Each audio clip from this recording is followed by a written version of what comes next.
Waalaikumsalam warahmatullahi wabarakatuh. Alhamdulillah baik. Terima kasih sebelumnya waktunya sudah kasih waktu nih untuk kita ngobrol-ngobrol ya kan terkait untuk kita mau menggali beberapa pertanyaan.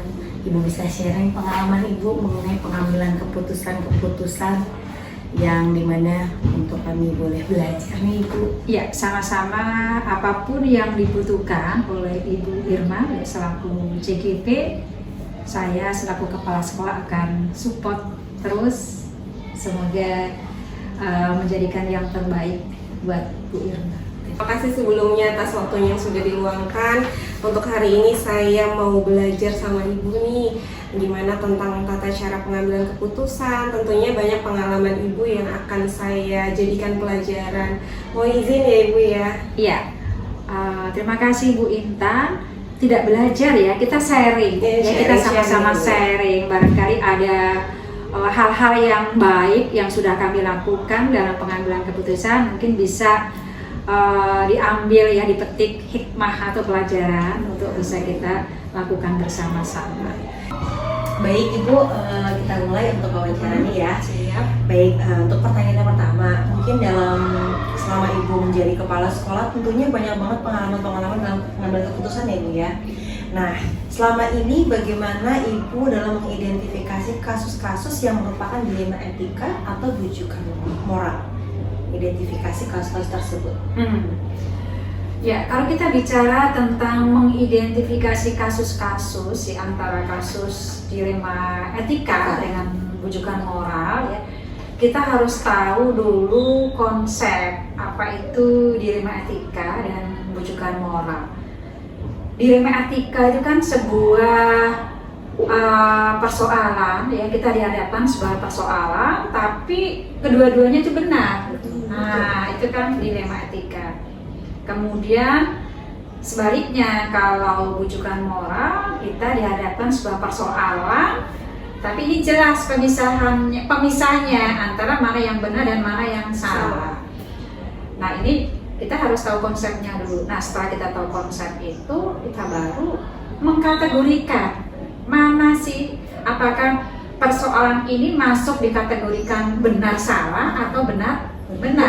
Saya kira secara umum masyarakat juga akan bisa melihat ya, ini kita acuannya kan pastinya ini ya, norma-norma yang berlaku di masyarakat, berarti norma sosial, moral, etika, standar-standar itu saya kira masyarakat tahu lah, kita identifikasinya ke sana.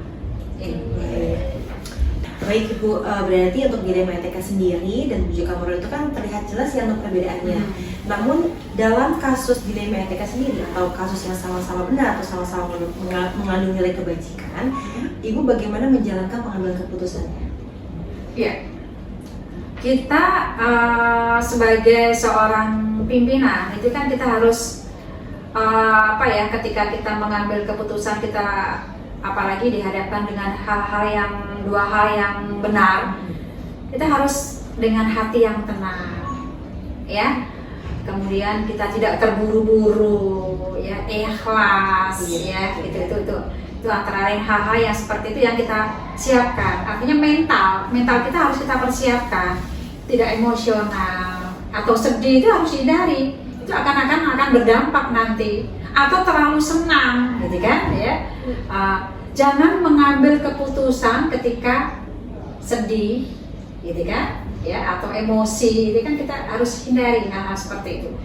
Nah, ini kita pengalaman-pengalaman yang seperti ini memang kita harus terus kami siapkan ketika kita mengambil sebuah keputusan. Kemudian kita juga harus banyak belajar pengalaman dari orang-orang gitu kan ya, teman-teman misalnya, atau tokoh-tokoh yang kita kenal gitu kan ya, banyak membaca gitu kan, itu artinya akan menambah penguatan kita ketika kita mengambil sebuah keputusan yang kasus-kasus yang sekiranya itu memang perlu pemikiran yang tepat dalam mengambil keputusan. Baik, luar biasa sekali Ibu. Lalu kalau udah seperti itu konsepnya ya, penguatannya udah ada. Nah, biasanya Ibu langkah-langkah atau prosedur yang biasa Ibu lakukan untuk mengambil sebuah keputusan itu seperti apa?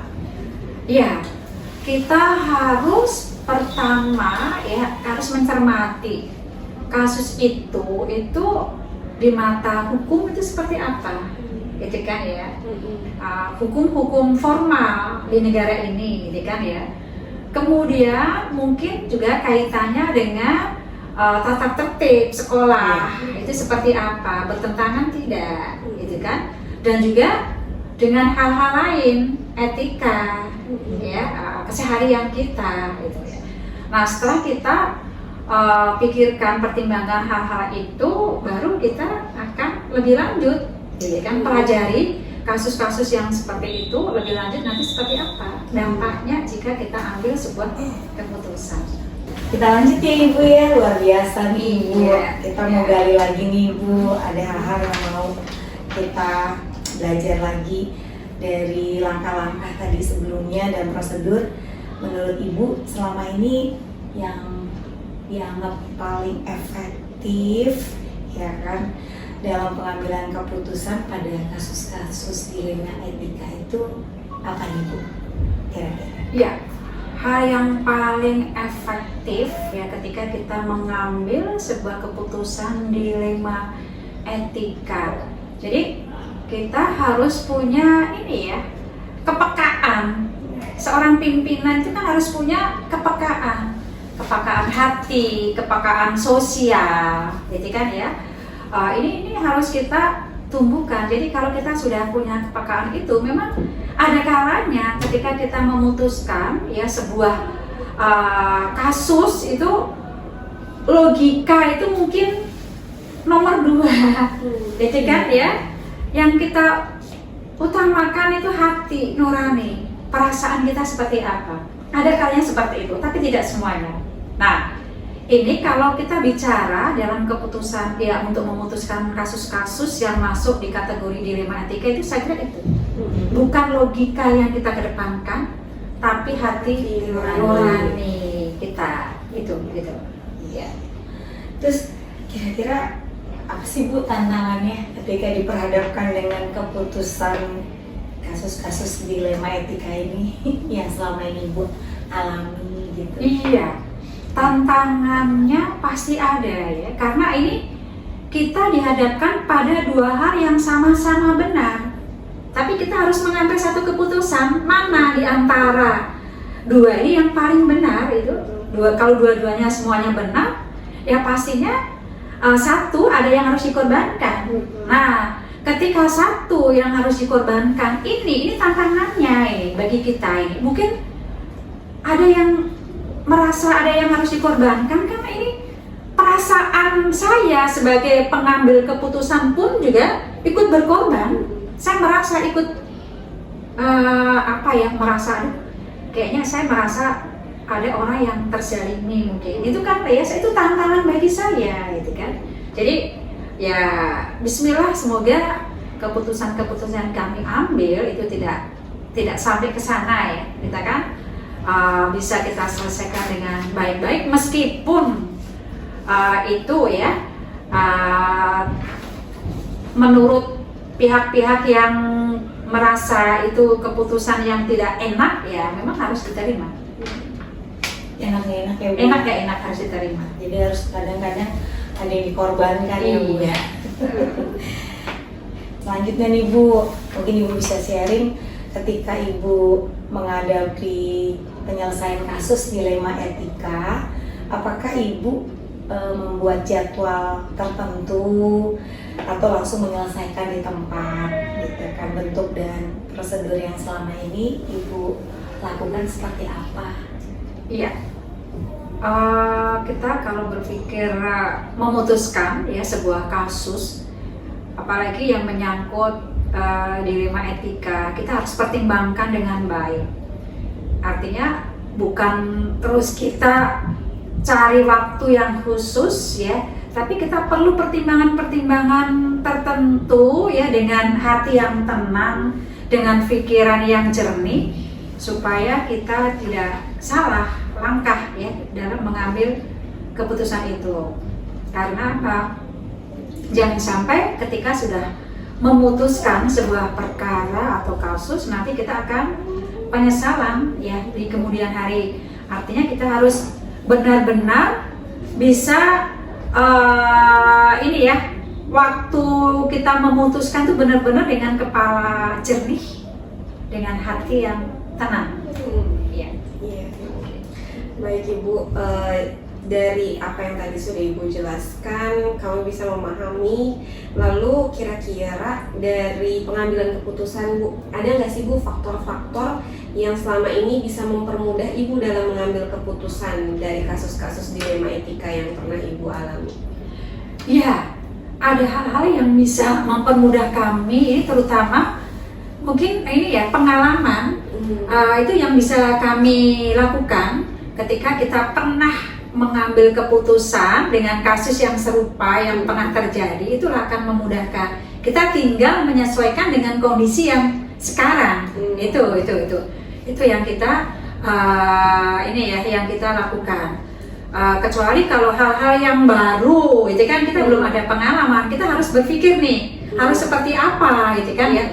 Kita juga harus kita sesuaikan. Benar nggak kalau kita membuat keputusan seperti ini, gitu ya. Dari pengalaman sebelumnya. Yang namanya pengalaman itu kan bisa pengalaman yang pernah kami sendiri hadapi atau pengalaman yang pernah dilakukan oleh teman cerita kepada kami, atau yang pernah kita baca, yang pernah kita dengarkan dari yang lainnya. Nah, bicara tentang pengalaman nih Bu, dari pengalaman Ibu ini, pembelajaran apa sih yang bisa Ibu petik saat Ibu mengambil keputusan di kasus dilema etika ini? Iya, pengalaman yang bisa saya ambil ya ketika mengambil keputusan ya dilema etika ini, ya yang pertama setiap masalah itu pasti ada solusinya.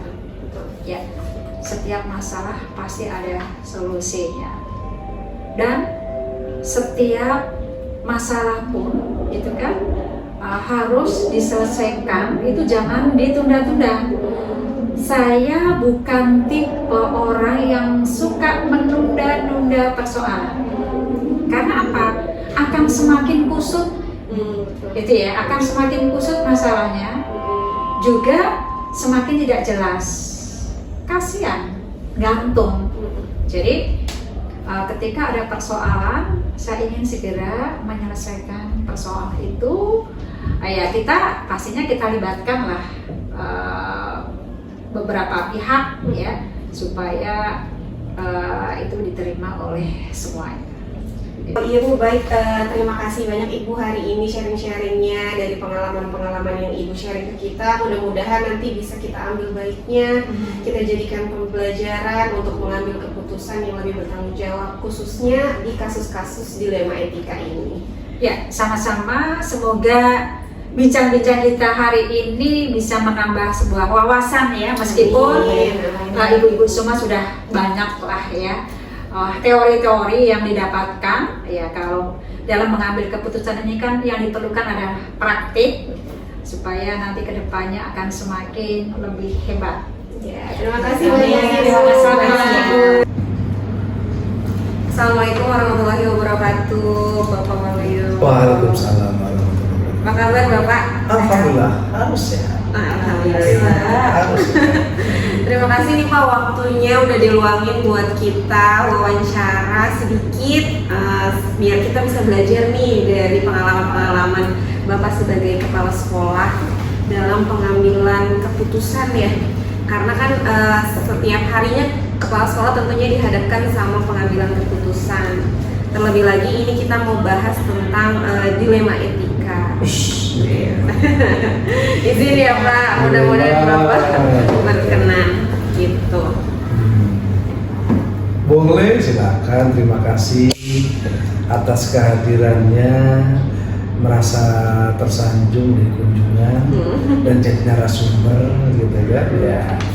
Mudah-mudahan ya apa yang bisa saya sampaikan ini bisa menjadikan semacam stimulus atau barangkali gambaran seperti apa sih problematika, dilematikanya dalam memimpin. Nah, itu aja. Iya Bapak, kalau boleh tahu nih Pak, kan selama ini Bapak pasti sebagai pemimpin pembelajaran banyak dihadapkan sama kasus-kasus ya Pak. Ada yang berupa dilema etika, ada juga berupa bujukan moral. Nah, dari kasus-kasus itu gimana sih cara Bapak mengidentifikasi mana yang termasuk dilema etika, mana juga yang termasuk bujukan moral? Dua-duanya itu dikategorikan bicara subjektivitas. Ya, dilema etika, lalu bujukan moral. Ini kan serba adanya muncul rasa pakai. Maka kedua-duanya diatasi dengan profesionalisme, gitu kan? Oh, etiknya guru harus seperti ini, tapi tidak menjalankan. Terus ya kita harus memporsikan sebagai pemimpin yang menyampaikan bahwa yang ini adalah kode etiknya tidak sesuai. Termasuk juga bagaimana kepala sekolah mudah terpengaruh. Ada guru ngadep, nangis-nangis gitu kan. Ya segala macam lah. Tapi di situ akan mempengaruhi secara subjektif. Nah, kalau profesional yang dikedepankan, mau dia nangis-nangis, mau gulung kuming, mau dia senyum, mau dia cemberut, kita akan melakukan sama.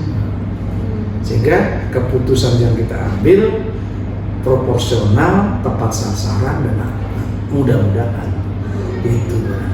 Karena kuncinya kita harus tetap profesional dalam menjalani. Berarti tetap profesional ya Pak ya, untuk melihat segala kasus. Betul. Nah, dalam pengambilan keputusan ya Pak yang udah Bapak lakukan selama ini, gimana sih Pak cara menjalankan pengambilannya itu, terutama untuk kasus-kasus yang dihadapkan sama dua kepentingan yang sama-sama benar. Jadi Bapak ngambil keputusan ini benar, ini benar. Tapi gimana Pak cara pengambilan keputusannya kalau yang Bapak sudah alami sekarang? Kalau seperti itu, ini yang dilema keputusan. Artinya gini, bahwa segala sesuatu itu pasti semua punya arah yang lebih bagus, punya tujuan yang mulia, dan mungkin terkait dengan beberapa pihak yang mengajukan program menganggap benar semua, karena semua bagus. Maka yang menjadikan titik tolak yang pertama adalah skala prioritasnya. Jadi mana yang mempunyai skala prioritas tinggi, lalu urgensinya lebih urgen nggak sih? Lalu tingkat kemaslahatannya, kepada apa dampaknya kepada anak murid kita, lalu apa feedbacknya untuk tenaga pendidik kita, lalu apa dampak positifnya untuk sekolah kita. Nah, tiga hal ini yang akan menentukan mana yang kita diberikan.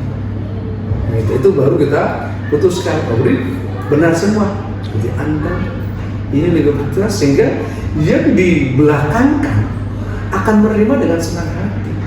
Kenapa? Karena dijelaskan ini loh prioritasnya, ini loh lebih urgentnya. Ternyata yang Anda ini sisi kemaslahatannya hanya siswa saja, tapi yang Anda siswa dan guru, yang Anda siswa guru siswa sekolah. Nah, itu yang kita sampaikan ke mereka, sehingga mereka akan bertambah, oh iya berarti saya next, saya harus seperti apa. Berarti transparan gitu ya Pak dalam prosesnya, kalau bisa saya simpulkan. Bukan transparan, di sini lebih kepada mengajak kepada yang mengajukan program atau yang nanti saya harus memutuskan itu harus bisa telaah mengkaji dulu dia mengajukan program itu. Nanti kan yang namanya saya ajukan program itu kan pasti harus jalan dong. Maka untuk bisa jalan ada decision maker.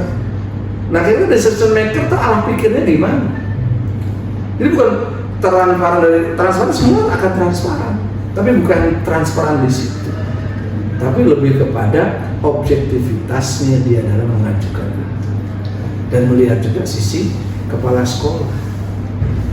Biasanya kan teman-teman itu kan sudah tahu nih, oh kepala sekolah ini seperti ini nih, oh harus datanya kuat nih, kan ada aja oh kepala sekolah yang seperti ini beda, itu tergantung, itu barangkali.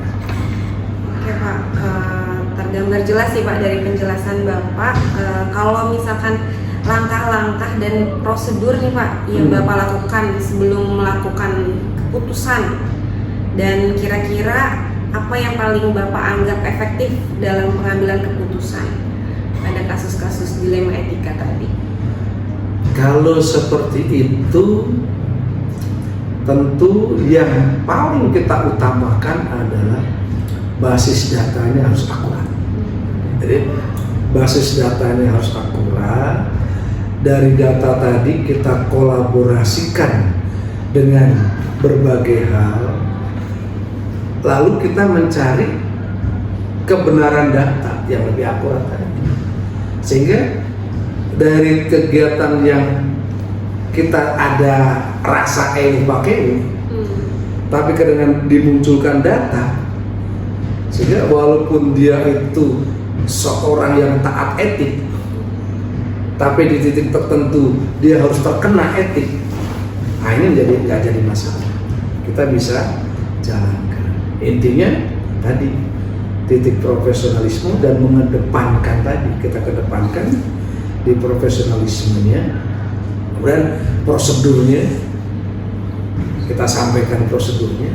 Jika perlu kajian-kajian kita kaji, dari data-data kita kaji, ya sudah kita sampaikan ini, Anda seperti ini, silakan Anda punya hak untuk mengajukan banding, Anda punya hak untuk tidak terima.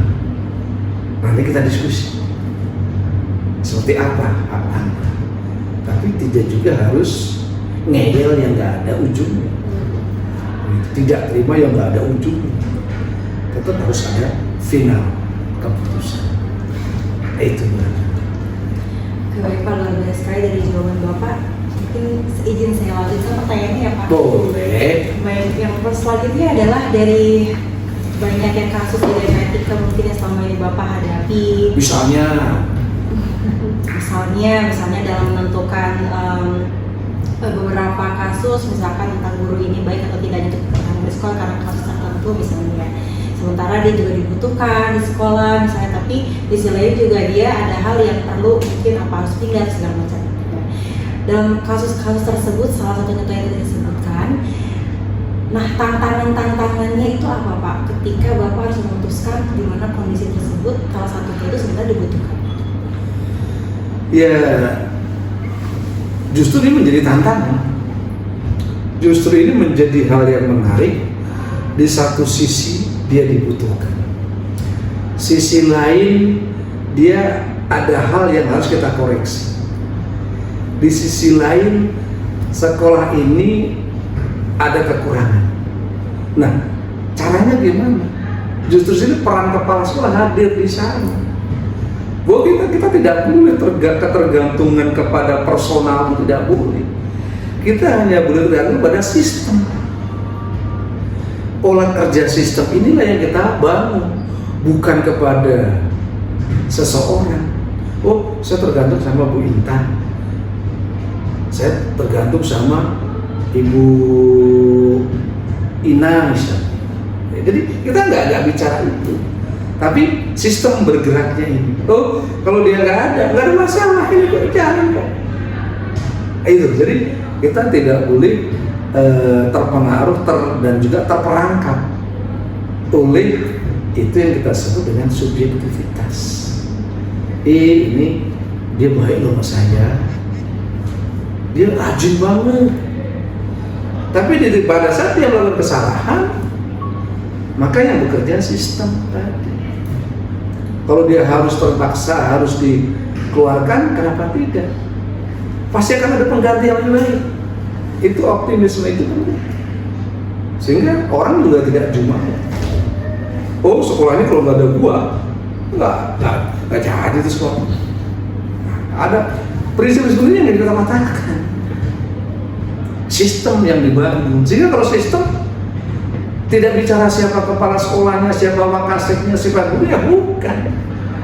Tapi alur kinerjanya seperti apa, prosedurnya bagaimana, instruksi kerjanya bagaimana, format instrumen pendukungnya ada nggak, udah selesai. Alur itu yang kita pakai. Baik, berarti dalam mengambil keputusan ini tidak bisa mengedepankan subjektivitas Pak. Sekalipun misalnya kondisi yang memang orang tersebut itu ada yang memang dia butuh juga sebenarnya, dan dari sisi secara pribadi orang tersebut, Bapak menilai gimana kalau misalkan orang di sementara satu sisi dia harus dikeluarkan, tapi selain juga kasihan karena orang tersebut misalnya kalau dikeluarkan dia punya kendala dengan keluarganya atau seperti apa, itu gimana Pak? Nah, kalau yang seperti ini, kembali lagi tadi, kajian kita sangat penting. Artinya bahwa orang ini akan kita butuhkan, tapi kalau kita keluarkan berdampak, maka kita harus melihat toleransi waktu yang nanti kita lakukan keputusan ini supaya dampaknya itu tidak muncul kepada yang bersangkutan. Sehingga kalau tetap paksa harus dikeluarkan, kita kasih solusi. Ini loh, di titik ini silakan Anda buat laporan. Sehingga di sini ada solusi. Jadi kita mengeluarkan yang bersangkutan bukan menjadi habisnya permasalahan dia, hancurnya hidup dia, tidak. Tapi kita harus memberikan way out juga. Anda salah, sekolah tidak memerlukan orang bersalah seperti ini. Tapi saya yakin Anda bisa berubah. Sehingga ini mungkin Anda bisa memperbaiki di tempat ini. Siapa tahu di tempat yang baru jauh lebih baik. Itu berarti. Baik, nah dalam kasus banyak kasus Pak, Bapak dalam mengambil keputusan ini, apakah dalam serta merta itu langsung mengambil keputusan atau ada beberapa jangka waktu tertentu untuk mengambil keputusan tersebut? Terus prosedurnya seperti apa? Tergantung.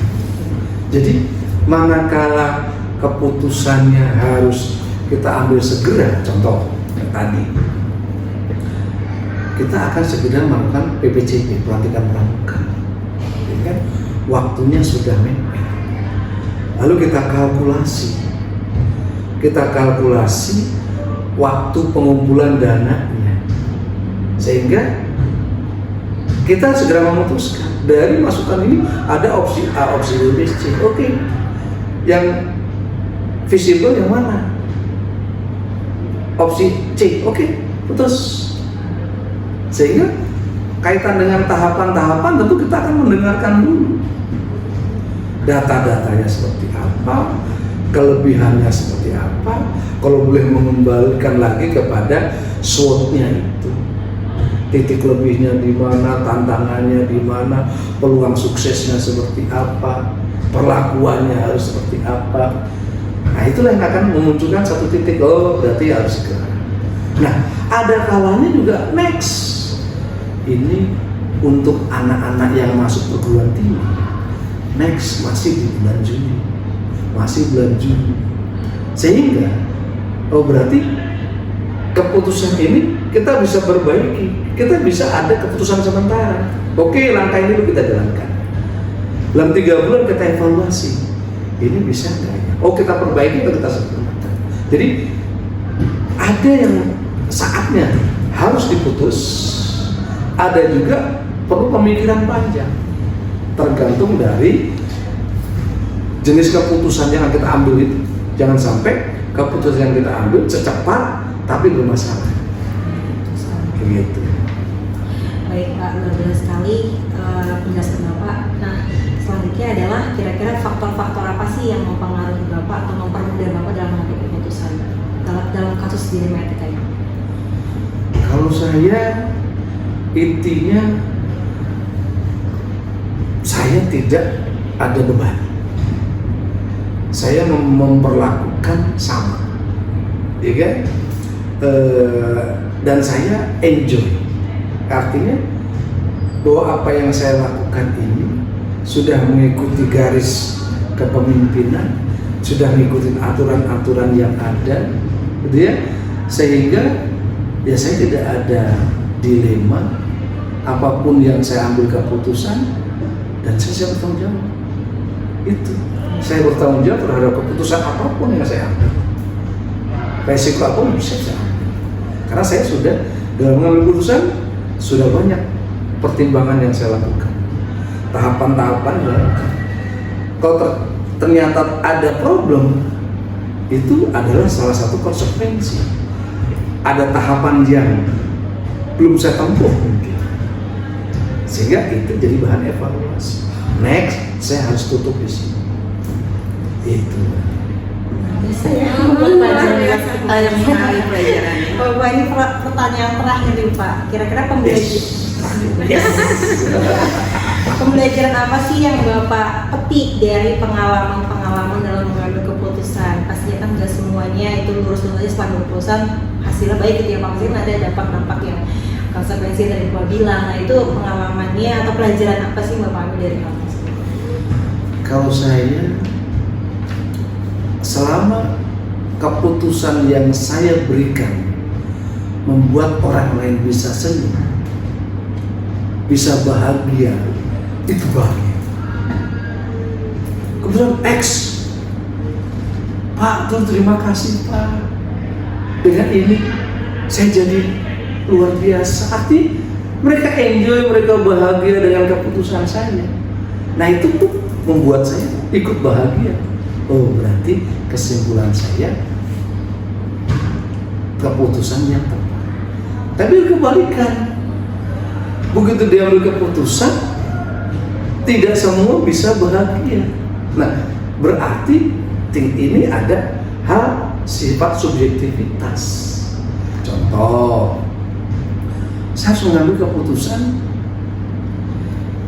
si A harus saya ganti sebagai Wakasek, karena pemikirannya sudah terlalu lama misalnya. Sementara yang bersangkutan masih pingin, maka bagi di luar sana senang ada regenerasi, tapi bagi personal yang diganti itu menjadi mengalami dilema. Apa salah saya ya? Kok saya diganti? Emang Pak Waluyo nggak suka saya ya? Jadi banyak sekali berkecamuk pertanyaan. Nah di sini perlu habis diambil keputusan panggil, ajak ngobrol, bahwa termasuk alasan kenapa harus regenerasi, kerangka berpikir yang kita mau sodorkan ke dia seperti apa, sehingga dia juga sejalan, gitu kan? Sehingga ada dua hal, gitu kan? Ada yang senang, ada yang kurang senang. Nah, itu menurut saya hal yang lumrah. Saya sebut guru penggerak ini hal yang luar biasa. Kenapa? Karena di situ dibelajarkan banyak hal. Bagaimana memimpin, tetapi ini nggak akan sempurna manakala teman-teman tidak didudukkan pada permasalahan nyata. Akan nggak sempurna. Teman-teman sudah lulus guru penggerak, tapi tidak pernah menjadi wakil kepala sekolah, tidak pernah jadi kepala sekolah, sehingga nggak lengkap itu. Maka lebih kelengkapannya teman-teman begitu sudah guru penggerak, maka tak harus merasakan bagaimana memimpin sebagai wakil kepala sekolah. Jika Allah takdirkan untuk menjadi pemimpin unit, jadi kepala sekolah, nggak ada masalah, dan itu sudah siap, gitu. Karena sudah dibekali yang banyak di guru penggerak itu, karakter kepemimpinan itu juga harus. Luar biasa sekali Bapak. Iya benar, pembicaraan kita hari ini sangat membuka wawasan baru lagi. Untuk saya dan Bu Fuji sebagai calon guru penggerak belajar. Sudah calon? Iya, calon. Iya, sudah calon. Iya, sudah calon. Dari Bapak yang seorang pemimpin pembelajaran. Aduh Bapak, terima kasih banyak waktunya Bapak. Terima kasih pembelajaran yang dikasih ya Bu Fuji ya. Sangat luar biasa sekali. Tidak Sia-sia kan kita dapat sini yang luar biasa ini bekal yang dibawa. Tapi ada yang sia-sia. Jeruk dan salak nggak? Iya. Habis ini kita senggol lah dia ya Pak. Di sini nggak di sana kan Kleo jeruk salah. Gitu ya. Iya. Aduh, Bapak makasih banyak ya Pak. Oke, sama-sama. Waktunya mudah-mudahan jadi amalan buat Bapak berbagi ilmu bersama kami. Nanti saya izin upload di YouTube hasil wawancara kita ya Pak ya. Silakan nggak apa-apa. Mudah-mudahan ini juga memang saya juga banyak kekurangan, ya. Tapi kalau ada sisi-sisi positif yang saya sampaikan, silakan ambil, bukan memandang waluyunya, tapi konten yang saya sampaikan itu. Karena waluyu apa sih waluyu? Nggak ada apa-apa. Tapi yang terpenting itu kan kontennya itu, yang isinya itu menurutnya bagus, ambil. Nggak buang, itu aja intinya. Nah, orang yang bisa seperti ini dan bagus, tidak melihat siapapun, tapi apapun yang disampaikan kita cerna, kita amati, bagus kita jalankan, nggak bagus nggak perlu kita cerna. Itu aja. Selamat menjadi guru penggerak. Amin. Selamat untuk menempuh hidup baru sebagai kepala sekolah. Nantinya, insya Allah. Amin. Amin. Assalamualaikum warahmatullahi wabarakatuh, Bapak. Bapak lihat, mohon izin untuk mewawancara ya Pak terkait tentang tugas kami sebagai calon guru penggerak angkatan 10. Kita lagi belajar nih Pak tentang pengambilan keputusan yang dilakukan oleh pemimpin pembelajaran. Nah, selaku di sini kan Bapak sebagai kepala sekolah ya Pak, mungkin sekiranya pernah dihadapkan sama beberapa kasus-kasus, terus dihadapkan dengan beberapa pilihan gitu. Nah, kita lagi belajar itu nih Pak. Mohon izin ya Pak ya untuk belajar nih dari Bapak. Mungkin nanti saya dan CGP yang lain bisa terinspirasi juga. Selama ini Bapak, dari kasus-kasus yang pernah Bapak temui gitu di sekolah, Bapak bisa mengidentifikasi nggak sih Pak kasus ini termasuk yang rujukan moral atau yang dilema etika? Nah, ya baik Ibu. Kasus ini, ilmu ini sebenarnya saya baru tahu ya, masalah dilema etika, rujukan moral. Ternyata itu hampir tiap sekolah mungkin sering mengalami nih. Ternyata ada ilmunya, namanya dilema etika dan rujukan moral. Cuma setelah itu saya baru dengar. Ya. Nah, kalau namanya dilema kan berarti kan ada dua pilihan, yang mana pilihan itu berat kita pilih itu. Yang satu benar, satu lagi benar. Di mana yang mau kita pilih ini kan dilema namanya. Nah, ada juga etika. Berarti kan masuk ke wilayah etika, moral. Putusan dua dilema etika itu berarti kan ini benar dan itu juga benar. Itu mungkin yang bikin bingung dalam mengambil putusan ya. Nah, kalau yang rujukan moral hampir sama dengan dilema etika, kan ada dua pilihan juga, cuman kayaknya lebih mudah yang rujukan moral karena saya lihat itu beberapa sumber rujukan moral itu pilihan benar sama yang salah, itu rujukan moral. Kalau yang berat itu justru yang dilema etika, karena dari sebabnya itu bisa jadi benar ya. Contoh ya, mungkin kalau dilema etika itu ketika kita ambil keputusan anak yang mau ujian, ini contoh mungkin benar atau salah tuh saya juga nggak tahu ya.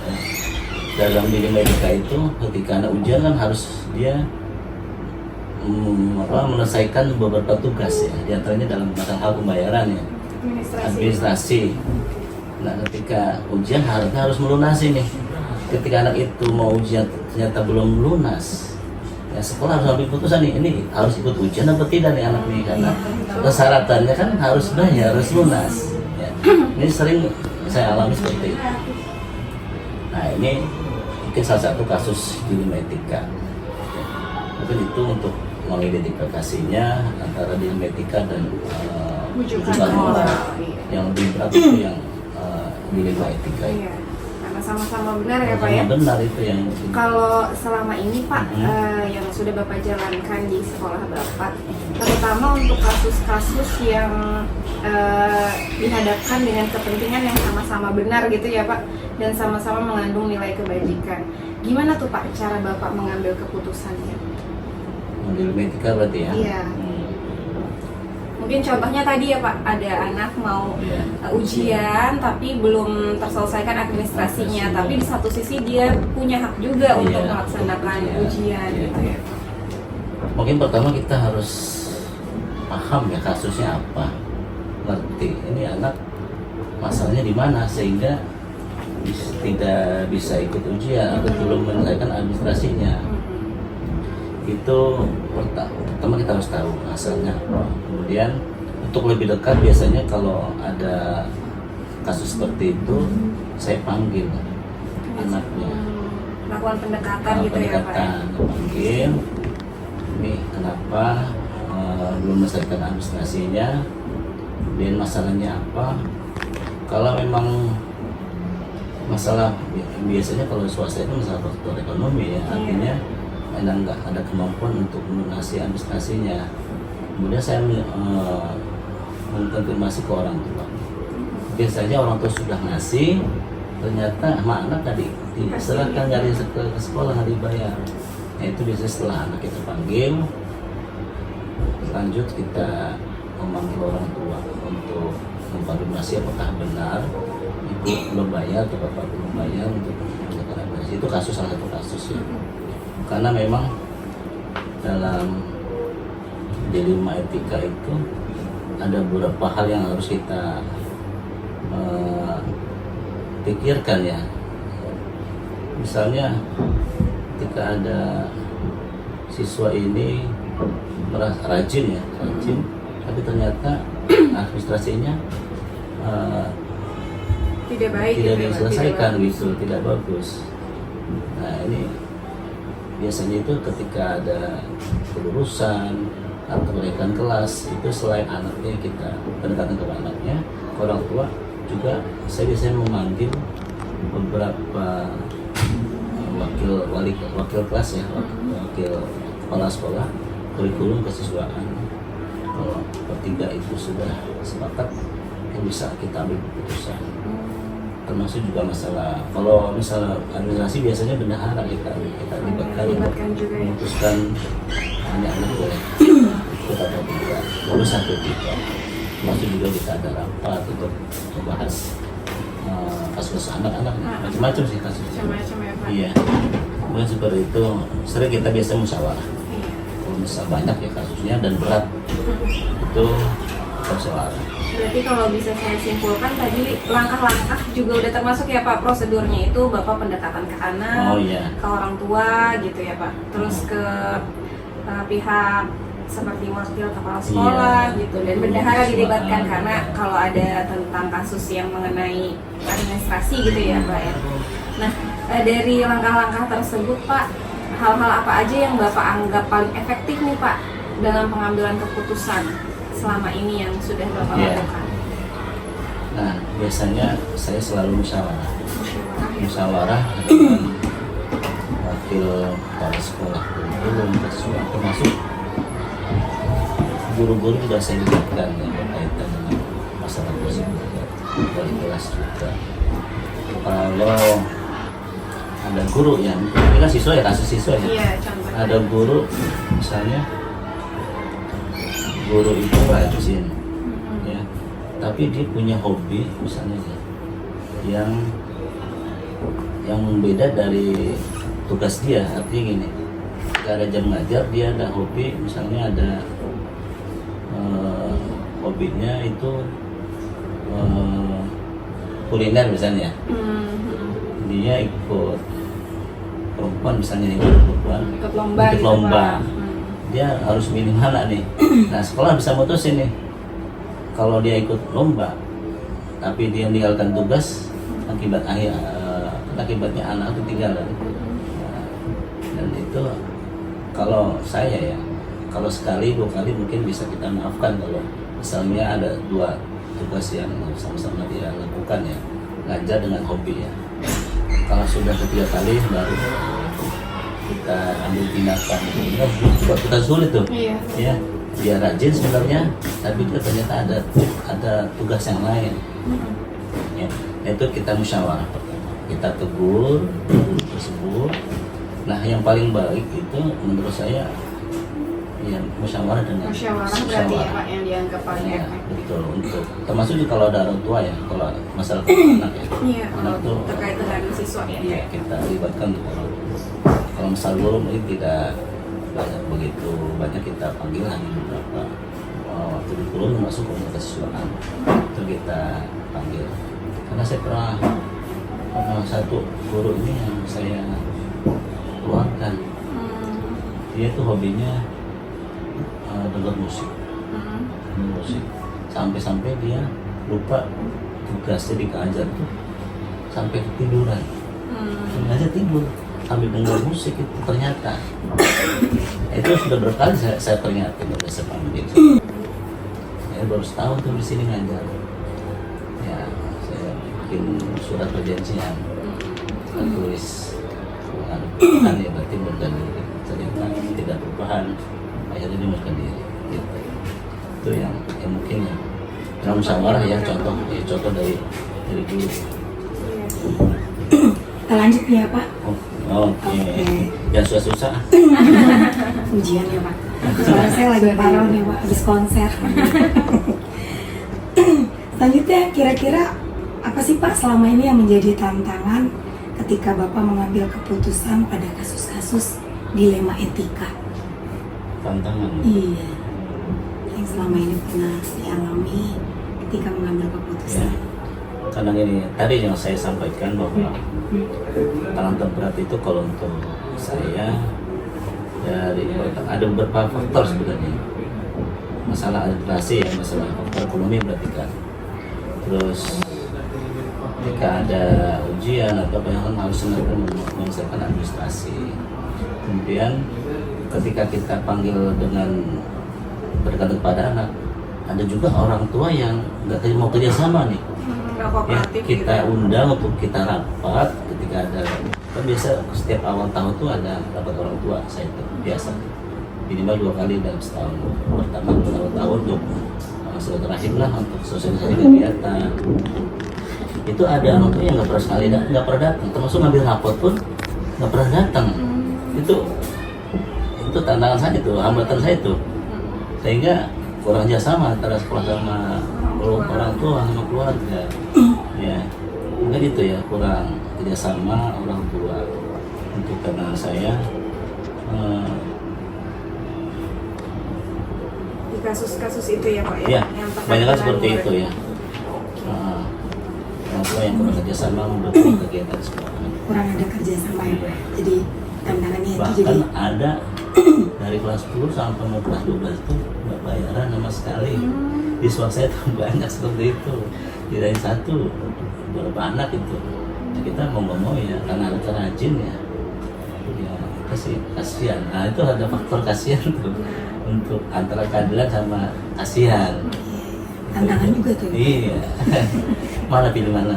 Tapi kalau misalnya individu sama kelompok ya pasti kita lebihkan untuk yang kelompok daripada kepentingan individunya.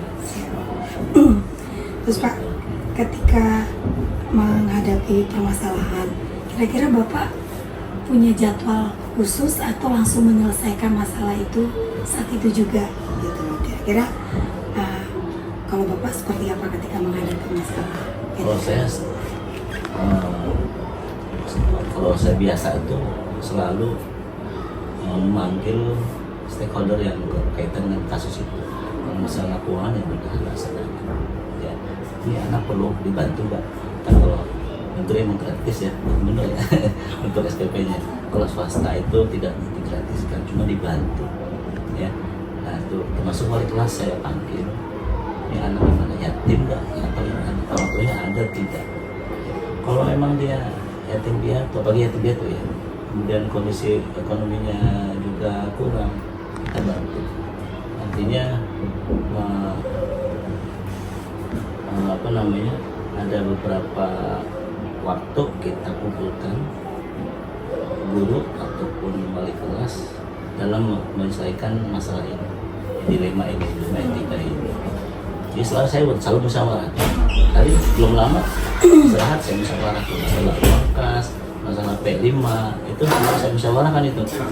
Saya karena ya supaya selain musyawarah juga ada sosialisasi ke guru sama wali kelas.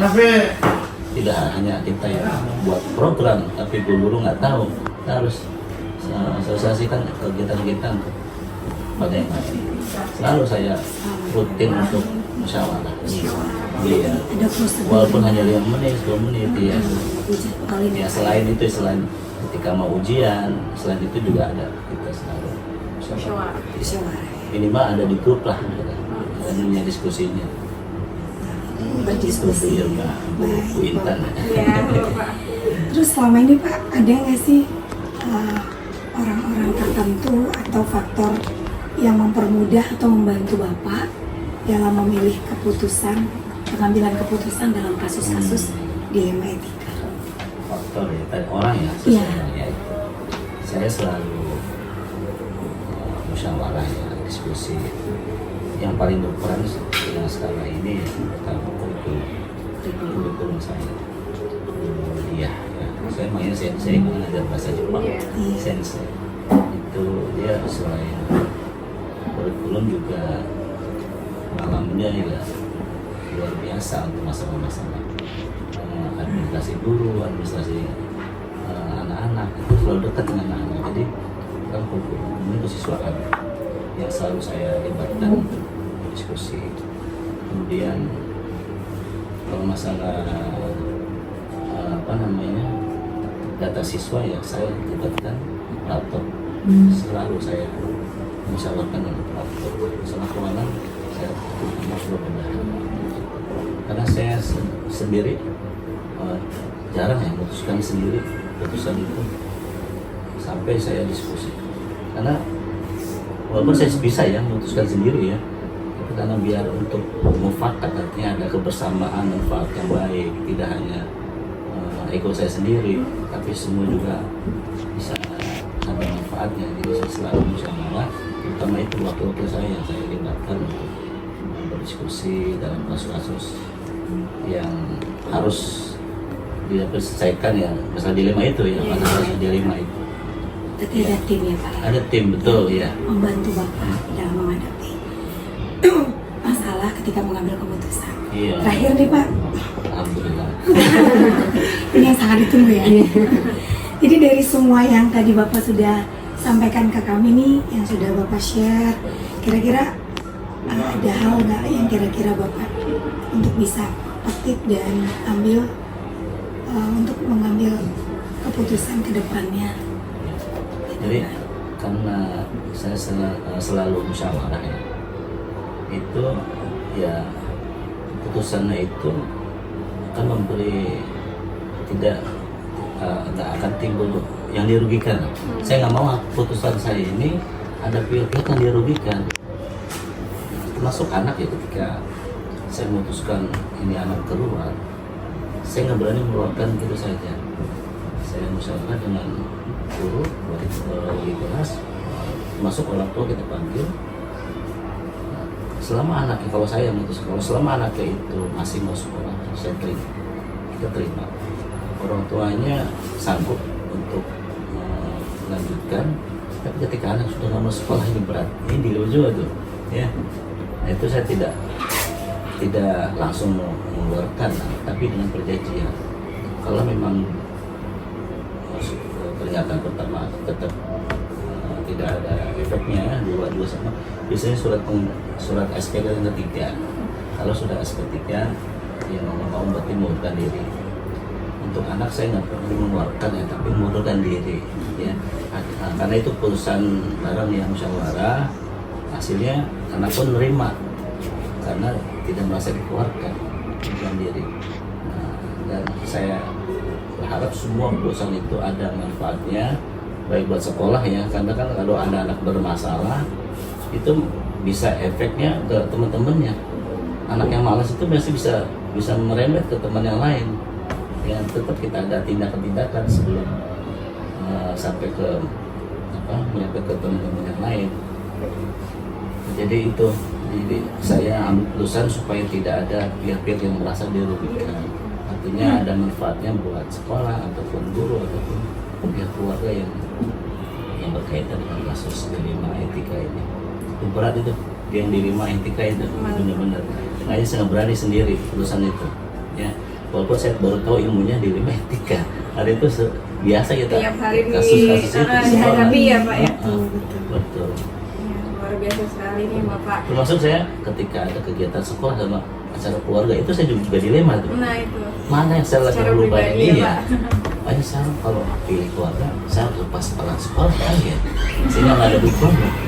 Soalnya keluarga kalau ada kegiatan sekolah itu merasa apa ya? Nomor 2. Di nomor 2 kan. Itu jadi apa kalau ada anak saya full pesantren gitu. Anak saya pesantren dua-duanya tinggal berdua. Kalau ada kegiatan sekolah otomatis kan istri sendiri.